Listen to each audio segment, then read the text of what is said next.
OnePlus presenta Somos Magazine con Gabriel Caicedo, Fabiola Vaquerizo y Samia Tagle. Buenas tardes, amigos oyentes y televidentes de OnePlus TV y su programa Somos Magazine. Estamos reiniciando una nueva etapa de Somos Magazine. Con nuevas personas. Buenas tardes, un gusto para mí estar aquí con ustedes. Mi nombre es Fabiola Vaquerizo y pues desde este programa voy a ser parte de Somos. Buenas tardes con todos, mi nombre es Samia Tagle y bueno, soy guayaquileña y esta es la primera vez en un tipo de programa que realmente siempre ha estado del otro lado del micrófono, pero en todo caso es una oportunidad muy grande de poder hablar de temas de actualidad y contribuir desde esta nueva faceta. Nos atañe a todos los comunicadores de esta nueva ley. Ella está trabajando mucho en eso. Entiendo que lo está haciendo hace un tiempo, pero los últimos acontecimientos de la Asamblea realmente ameritan a hablar algo de esto. ¿Cuál es tu opinión, Marjorie, sobre lo ocurrido, sobre la votación que indultó a estas personas que destruyeron Quito y también la posibilidad de que sea una estrategia para muerte cruzada para los asambleístas? Bienvenida. Muchas gracias, Gabriel. Un abrazo. Fabiola y Samia, es un gusto estar en su primer programa de esta nueva temporada de Somos Magazine. Les deseo muchos éxitos y me siento honrada de que me hayan tomado en cuenta para este primer espacio. Y bien lo dices tú, teníamos planificado hablar de la ley de libertad de expresión, pero pues, la coyuntura amerita pues, poder opinar respecto a lo que ha ocurrido y a mí, en mi caso, más como quiteña. Ya habrá oportunidad y espero pues, que me vuelvan a invitar para hablar de la ley de comunicación, que ya está listo el segundo informe para debatirse en el Pleno de la Asamblea Nacional. Pero en estos días pues, hemos visto un comportamiento anómalo en la Asamblea Nacional, pues sesiones convocadas fuera de lo que está establecido, de lo que ya establece la ley, a unos horarios extraños, días extraños. Terminamos pues a las 4 de la mañana votando por las amnistías en un día domingo, es decir, realmente ha sido un comportamiento que nos lleva a la reflexión respecto a cómo se está manejando la Asamblea Nacional y a qué se le da prioridad y qué está detrás de cada uno de los objetivos puestos, digamos, en el orden del Pleno. Y estos acontecimientos, pues, respecto a las amnistías, yo como quiteña, además, me indigna y me duele, y como asambleísta, pues, me ayuda a tener que aterrizarme, a entender cómo los demás administran sus lealtades sin importar, pues, nada. Recordemos que Quito fue realmente afectada, no solo en lo material, lamentablemente, existieron 11 personas que murieron a causa de las protestas de octubre, mujeres que fueron vulneradas sexualmente, pérdidas en la producción, pérdidas en la propiedad privada, y todo pues ha quedado en el olvido. 99 asambleístas de 137, 99, que pues no les importó ni Quito ni todas las provincias que sufrieron daños, que saquearan negocios, que destruyeran producción, más de 821 millones de dólares en pérdidas que está, digamos, estipulado, se incendiaron canales de televisión, la Contraloría, es decir, pues hicieron de la vista gorda y lamentablemente hemos visto que el gobierno ha sido quien apoyó estas amnistías porque fueron 12 de sus votos que permitieron que esto se lleve a cabo. La ciudadanía está indignada, hay varias manifestaciones, también lo hemos visto a lo largo de la capital durante esta semana. También hay varios recursos, algunos a mi parecer son ciertos, son correctos, otros quizá no tienen el efecto esperado. Lo importante es que la ciudadanía pues no olvida y también tendrá que hacer una rendición de cuentas en la próxima elección de quiénes y qué partidos pues no apoyaron a nuestra ciudad. La verdad es que es terrible ver cómo algo que fue tan grave, que causó tanto daño, pueda en un momento dado dejarlo simplemente por intereses creados, dejarlo así. O sea, ¿realmente habrá forma de que esto se pudiera revertir o ya esto ahí ya es algo terminado? Hay ciudadanos que la han interpuesto, pero esto toma pues promedio unos 3 años y se analizará caso por caso, ¿verdad? Y hasta eso, pues todo sigue en la impunidad. Entonces creo que este mal sabor que nos deja a quienes pensamos que la protesta es un legítimo derecho y que además es una herramienta que ha sido muy valiosa en el conseguir derechos fundamentales o en la pelea de diferentes causas, desde la reivindicación social, lamentablemente han empañado y han utilizado a la pelea social como un eufemismo para otros intereses, para, por ejemplo, dejar pasar por alto delitos como tráfico de tierras, entre otros. Realmente esto ha sido un golpe bajo para Quito y creo yo para todo el país, para quienes estamos cansados de la inseguridad y para quienes buscamos que la institucionalidad cumpla su función de enmarcar las normas que nos permitan vivir en una convivencia sana. Así que esperemos igual que la ciudadanía reaccione y que no nos olvidemos y por supuesto la mejor manera de hacerlo es a través de la rendición de cuentas en la siguiente elección, que además estamos ya en un año preelectoral. Bueno, Mario, yo creo que ha sido súper clara con la explicación, pero hay cosas que también la ciudadanía necesita tener claro, y es quiénes fueron los que votaron a favor de esa amnistía y cuál fue la posición del Partido Social Cristiano desde el inicio, porque ustedes manifestaron previo a la votación claramente su postura. Y además de esto, quiero que nos digas, acorde a tu criterio, cuál es el costo político del gobierno frente a esta votación y cuál es el costo político de los ciudadanos, de los ecuatorianos, que prácticamente los hemos escogido ustedes, los asambleístas, para que representen nuestros intereses y sin embargo vemos qué fue lo que pasó con esta votación. Gracias, Samia, por la pregunta. Efectivamente, como Partido Social Cristiano nos manifestamos mucho antes, ¿verdad?, respecto a nuestra negativa de que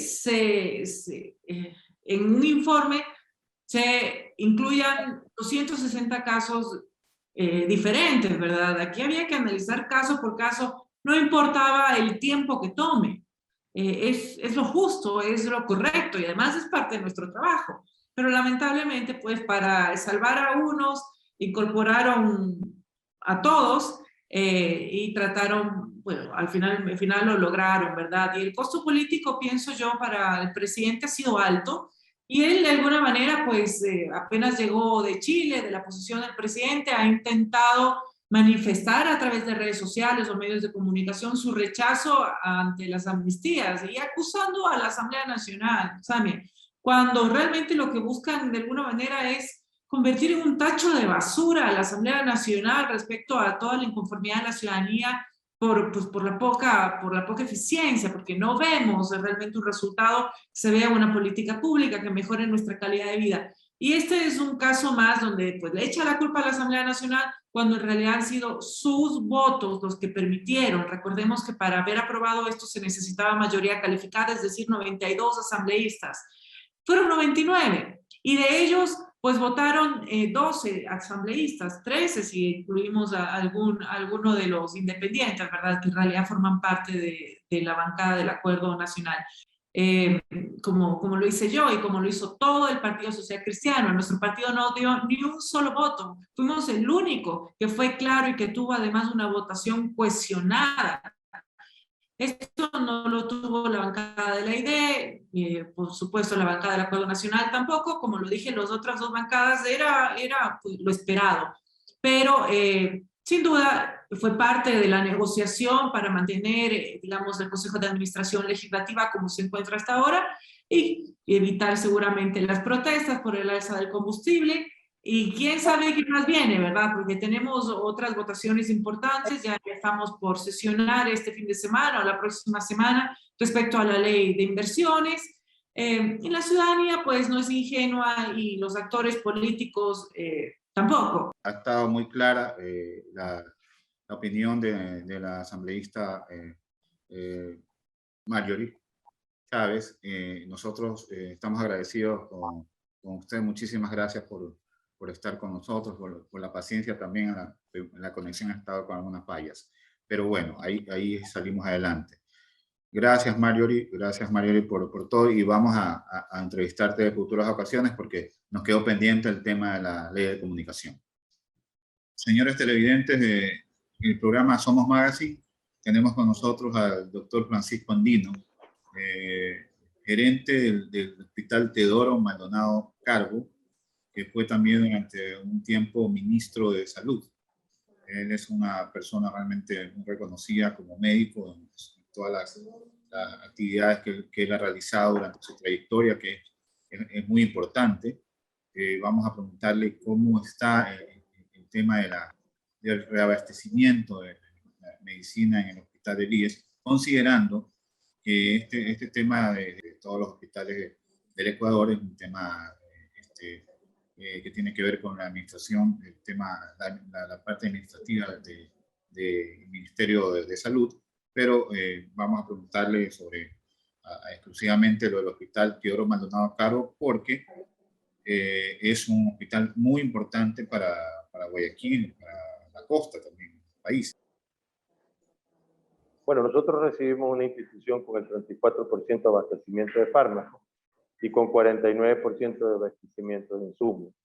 Esta institución ha generado una serie de actividades, acciones, inclusive de consecución de recursos, toda vez que en el periodo anterior heredado había sido pagada 35 millones de dólares en la parte de lo que es deudas de arrastre y que comprometieron al ejercicio fiscal 2021.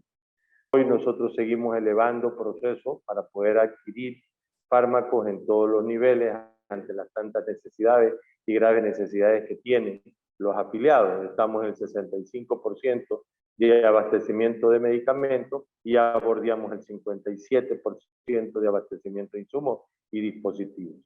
Al final se están elevando una serie de ejercicios y acabamos de terminar precisamente una reunión con el grupo de fármacos y financieros para poder adquirir cerca de 306 ítems donde se encuentran medicamentos catalogados que van a ser por subasta inversa y que vamos a volver a comprar por régimen especial a la AGP, que han cumplido en su debida forma y en los compromisos adquiridos.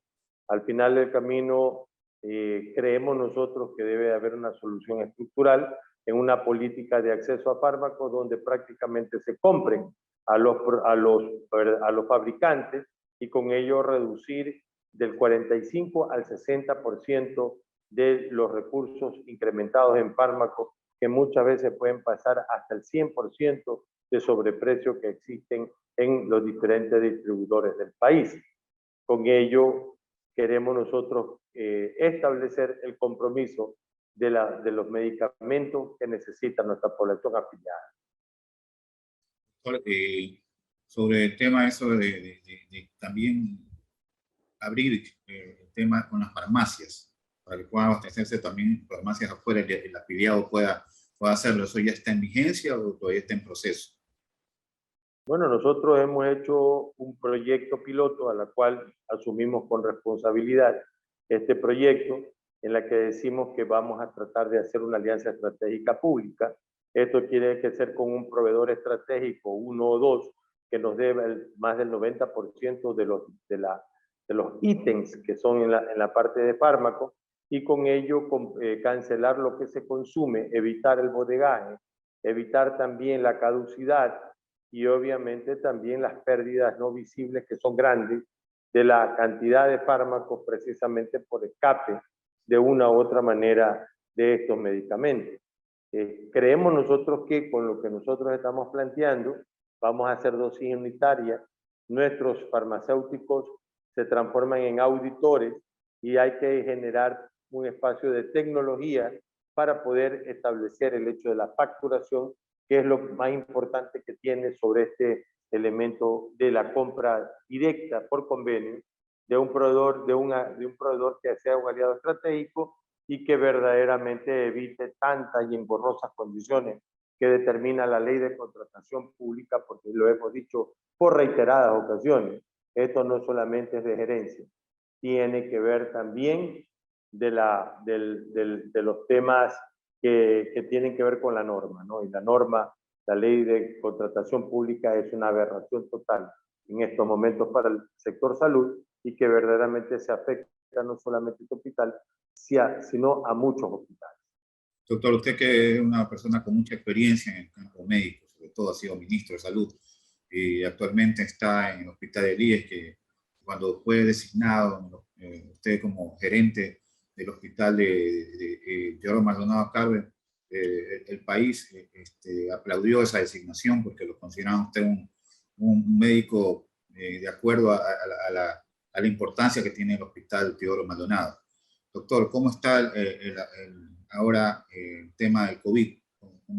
¿Qué tantos pacientes de COVID hay actualmente en el hospital? Ya hemos descalonado el proceso último del último pico, en la cual inclusive manifesté como epidemiólogo que Omicron era el principio del fin de la pandemia. Pero por ahora, silencio absoluto en la mayor cantidad de personas que han sido contagiadas y que al final del camino ya tienen inmunidad natural, como la inmunidad dada precisamente por el contagio del virus. Apelando a su experiencia, obviamente, en la medicina, ¿qué es más difícil, ser ministro de Salud o ser gerente del Hospital Teodoro Maldonado Carver? Más difícil es estar en este cargo. Ser ministro de Salud Pública es 10 veces más fácil que estar en el Teodoro Maldonado Carver, donde hay una institución centralizada completamente y los intereses de muchos grupos, tanto de abajo como hacia arriba, obviamente no dejan administrar o generar con celeridad lo que tanto necesitan los afiliados referentes a este gran hospital, noble hospital, Teodoro Maldonado Carver. Hubo primero un movimiento, hace un tiempo usted lideró un movimiento que se llama Los Mandiles Blancos. ¿Qué quedó ese movimiento? Porque había una corriente que incluso también pensaba que de pronto el próximo presidente de la República debió o debe ser un médico. En el camino puede existir un médico como presidente y el movimiento blanco, que así se denominó, ahora quiere ser Partido Blanco y lo lidera inclusive el doctor Alfredo Palacio, quien fue expresidente de la República del Ecuador y que de por sí se transforma uno de los voceros más potentes en los actuales momentos con relación al espacio político. Bueno, sería interesante ver esto, ¿no? Interesante que se integren a una acción política, porque realmente el país necesita más médicos ahora. Justamente hay cierto sector del país que también piensa que de pronto que el director del COE debería ser médico, no un mayor. Bueno, yo creo que la parte del COE fue un poco igual o similar a la Organización Mundial de la Salud, con comportamiento muy aberrante. Creo que el señor Zapata ha hecho una tarea bastante interesante, ¿no es cierto? Pero que se le ha faltado mucho al COE la inteligencia académica frente a los problemas epidémicos. En ese sentido, si el problema es epidémico, debería manejarlo un médico. Si el problema es telúrico, debería manejarlo la gente que verdaderamente conoce los movimientos telúricos. Pero bueno, así se dan las cosas y no hemos tenido un COE nacional que haya tenido respuestas a las grandes necesidades de la población de nuestro país. En cuanto a adquisiciones, por ejemplo, del hospital, en cuanto a insumos médicos, ¿cómo está eso? Muchas veces, a veces hay que recurrir a clínicas para hacer ciertos exámenes porque o estaba dañado alguna máquina o estaba con algún problema. ¿Ha mejorado eso? Para tratar de tener un hospital que responda a las grandes necesidades de los afiliados, se necesita un plan estratégico que debe ser de un quinquenio. Y este plan estratégico lo hemos diseñado, está en debate interno, hemos hecho algunos pocos grupos y haremos una gran convocatoria, lo pondremos también en un link para que la gente pueda inclusive a través de la tecnología expresarse de lo que debe de ser o lo que quiere ser un hospital. Conozco algunos casos de médicos jóvenes que se fueron a otros lados y ahora están trabajando en hospitales de Argentina, de Brasil, justamente porque acá no había. En todo caso, me parece plausible que usted retome esa posibilidad para que médicos jóvenes, recién graduados, pues también tengan oportunidad de estar en ese hospital donde se hace tanta obra médica como es el Hospital Teodoro Maldonado Cargo.